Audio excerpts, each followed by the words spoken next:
प्रेम से शंकर भगवान की, मैया पार्वती की।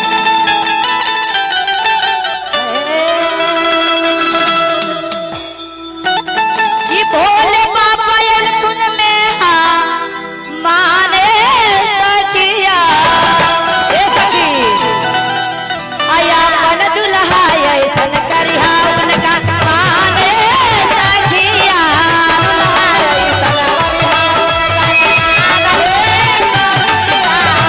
शिव गुरु एलकुन में माने सखिया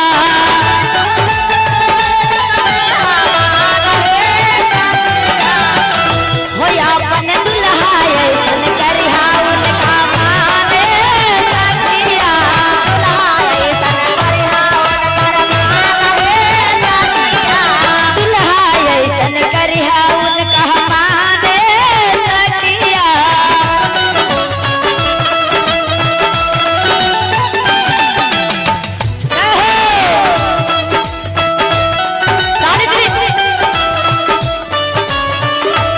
समझ रहलू हा भजनवा समझ कहू क्या बात है।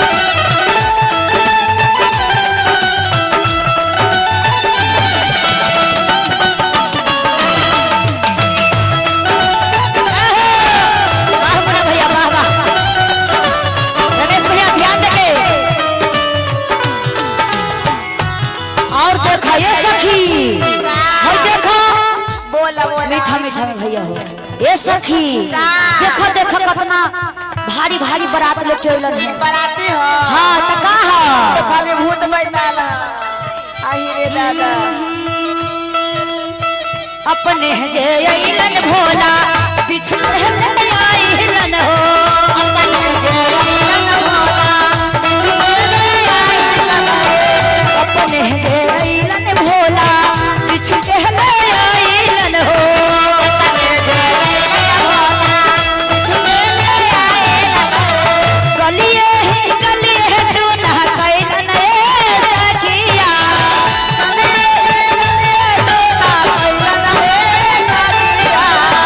गलिए गलिए टूना कैलन सखिया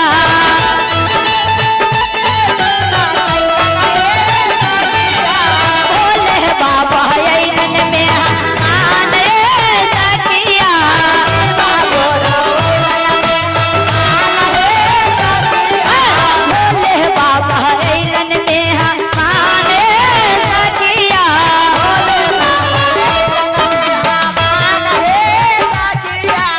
जय हो। काहे रे दीदी काहे पीछे हटल ह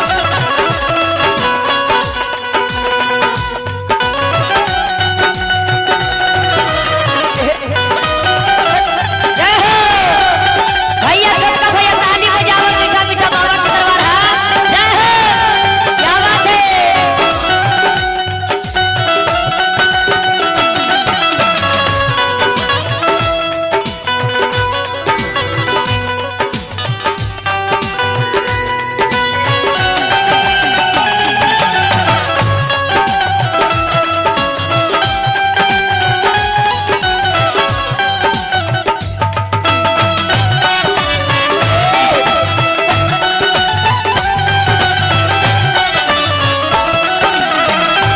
और मुन्ना भैया एगो छोटा सा एकरे में कहे के बा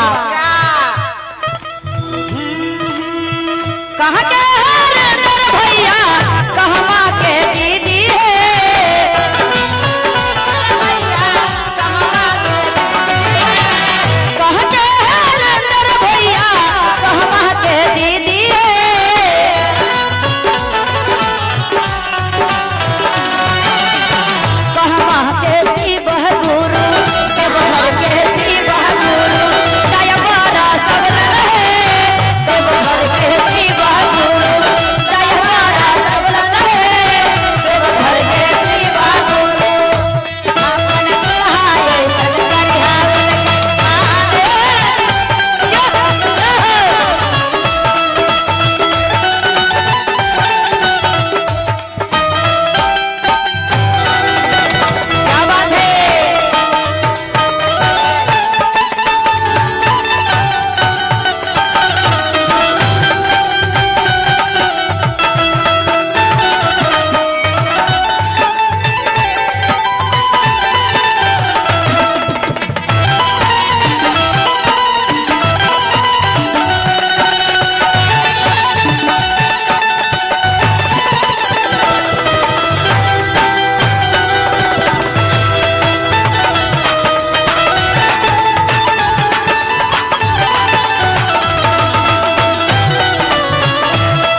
स्कॉर्पियो से और देखा गौरा के दूल्हा अपनो भी आवत और किनका किनका के लेके आवत ने सकी। अरे बाबा अपने जे अइलन भोला बस हो के लाइलन हो।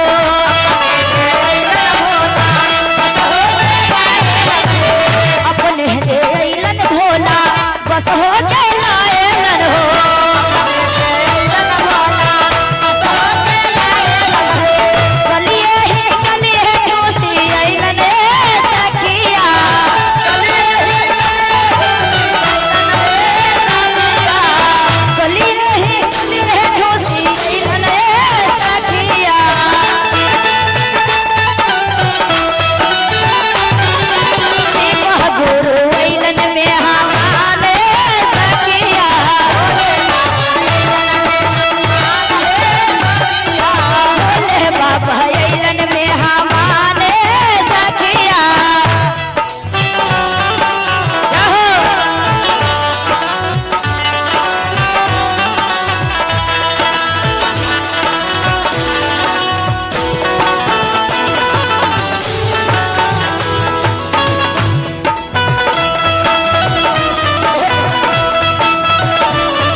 रे बाप हमरा तो बड़ी डर लगला ये सखी। सबके बाराती आवेला सुंदर सुंदर लेके और देख अपने जे अइलन भोला तो के नायलन हो।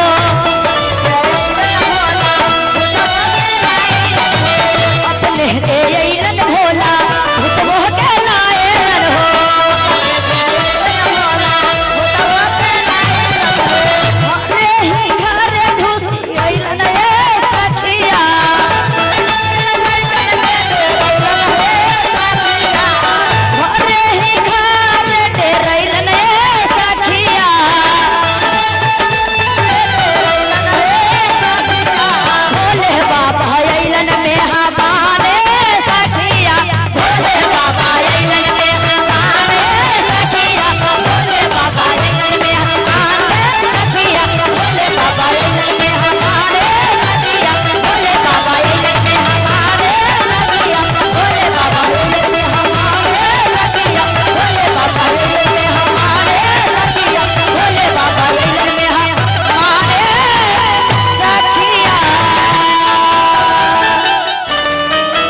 बोलिए शंकर भगवान की, बोलिए बैजनाथ धाम की, बोलिए भूतनाथ धाम की, हर हर महादेव की।